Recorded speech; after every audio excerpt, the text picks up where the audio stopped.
depuis le mois de septembre, comme ça a été dit avant, on a fait des groupes thématiques, 5 groupes thématiques pour travailler sur le programme qui se sont déclinés en 5 doubles pages. Et donc là, je vais vous parler un petit peu de ce qui est ressorti en fait du travail sur la démocratie locale. Comment on peut faire pour impliquer les citoyens, pour que les décisions qui soient prises répondent à des besoins réels. Et voilà. Donc on a réfléchi à ça. Globalement, je dirais que les 2 principales instances pour ça, c'est une instance locale et une instance thématique. Donc l'instance locale, on pense que les comités de quartier, c'est l'instance qui serait très utile pour prendre toutes les décisions, les décisions qui ne touchent que le quartier. Des plus petites aux moyennes, mais c'est pas des choses qui vont toucher toute la ville. Voilà.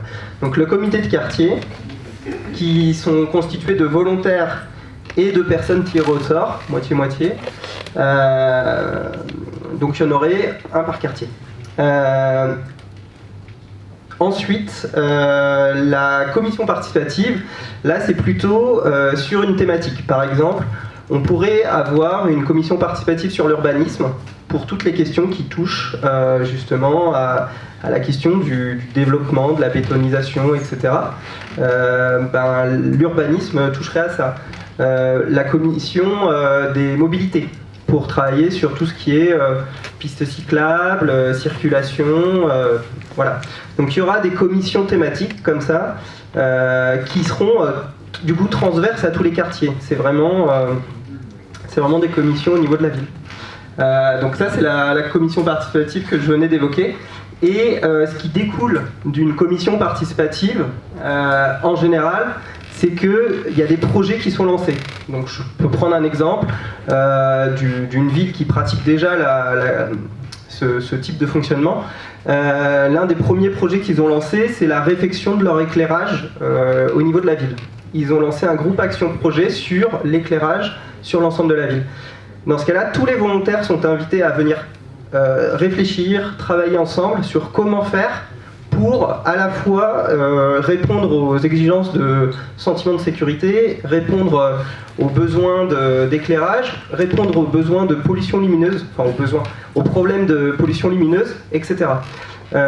Donc il y a eu 10% des citoyens de la ville qui se sont mobilisés dans ce groupe Action Projet, et en l'espace de quelques mois, ils avaient leur plan d'éclairage, et l'entreprise qui a implémenté ça leur a dit qu'ils n'avaient jamais vu quelque chose d'aussi précis, détaillé que ça. C'est-à-dire que c'est là où on pense, nous, que l'intelligence collective et l'implication citoyenne peut être quelque chose de bien plus efficace que juste un petit groupe d'élus.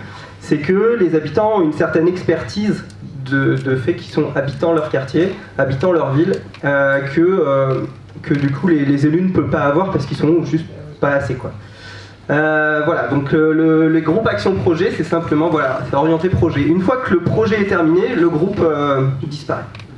Donc il peut y avoir plusieurs groupes action projet en parallèle sur plusieurs projets. Voilà, là je vous ai expliqué globalement les principales instances de démocratie participative. Après, il y en a qui seront beaucoup plus éphémères.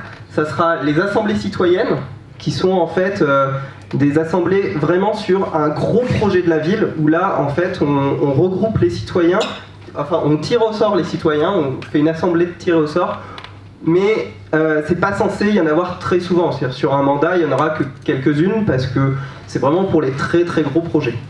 Et c'est pareil pour les référendums d'initiative citoyenne. Ça, c'est quand les citoyens veulent proposer quelque chose directement sans passer par les instances. Et là aussi, en fait, on espère que cet outil ne sera pas énormément utilisé, de fait qu'on inclut déjà les citoyens dans les commissions participatives, dans les comités de quartier. Donc ça sera des outils qui existeront, mais qui ne seront pas autant utilisés que cela. Enfin, il y a l'Observatoire de la participation citoyenne, qui est une instance qui ne prend pas de décision, mais qui va veiller à ce que la démocratie participative reste vivante. C'est-à-dire que les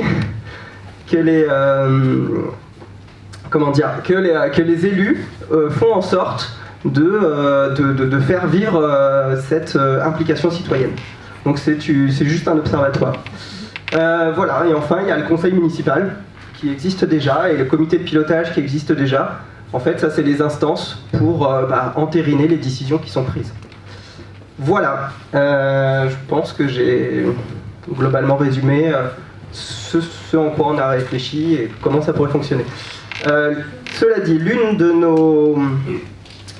nos propositions qu'on a fait dans notre programme, c'est d'avoir une constitution locale. C'est quelque chose que des villes ont déjà fait, pas très loin. Par exemple, il y a la ville des Molières dans le 91 qui s'est dotée d'une constitution locale.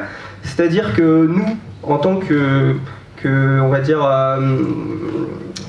candidats, on a réfléchi à quelque chose, mais en fait, pour aller plus loin, ils ont associé les habitants une fois élus pour améliorer ces processus. C'est-à-dire qu'une fois élus, 3-4 ans plus tard, ils se sont dotés d'une constitution pour dire voilà comment on aimerait faire fonctionner la ville de manière, avec la démocratie participative. C'est aussi une de nos intentions. C'est-à-dire que c'est pas forcément parfait. Il y aura peut-être des écueils au début. C'est une expérimentation. Mais notre objectif, c'est l'implication citoyenne, d'une manière générale. Voilà. Je ne sais pas si, Christophe, si on a le temps de faire des questions ou si on passe directement à l'atelier. Reste une minute. Ouais, on peut faire 2-3 questions si certains ont vraiment une question sur une plateforme démocratique particulière ou quelque chose à réexpliquer. Si vous avez une question, n'hésitez pas. Bon bah ouais, il y a 2-3 questions. Ça ne va pas aller jusque là. Je n'y arriverai pas. C'est bon, je parle assez fort. Votre projet est très bien, mais je pense que c'est une phase 2. Pour moi, pas une phase 1. C'est-à-dire que, en ce qui me concerne, je pense que la première chose qu'attendent les Saint-Cyriens en termes de vie démocratique, c'est ce que fait la ville et en informer les citoyens. C'est-à-dire, déjà commencer par impliquer les citoyens dans tout ce que fait le conseil municipal et qu'il y a une action dans un quartier ou qu'il y a une action proche des gens.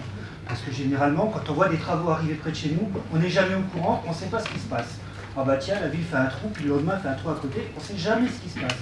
Donc pour moi, la première action en termes de vie démocratique, c'est déjà pour impliquer les gens, parce que là, vous amenez une implication assez forte des gens, mais je pense que pour les amener à ce niveau-là, il faut déjà passer par une phase d'information, pour que les gens après se disent « Ah, la ville s'occupe de moi, elle m'informe », ce qui n'est déjà pas le cas aujourd'hui.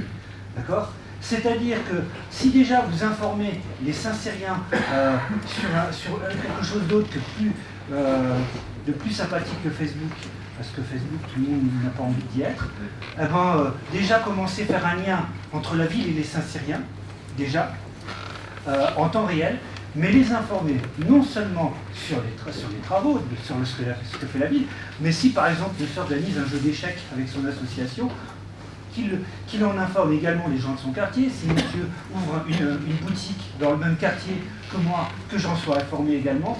Donc organiser un triptyque d'information.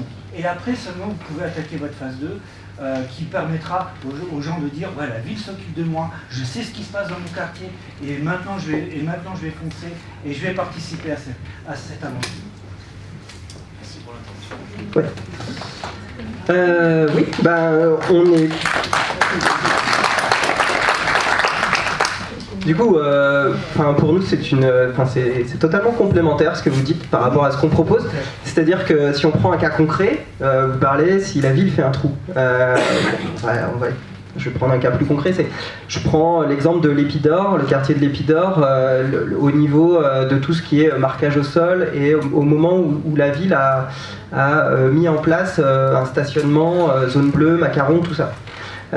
Si on prend ce cas-là, ce que vous dites, c'est vrai. C'est-à-dire que la ville n'a pas tenu informer même ses propres élus vivant l'Épidore. C'est-à-dire que même les élus de la majorité, en 2018, 2017, 2018, ont découvert ça de la part du peu d'élus qui... Parce qu'en fait, sur la majorité, il y a en général 25 élus, mais dans les faits, il y a souvent que le maire et les adjoints qui gouvernent.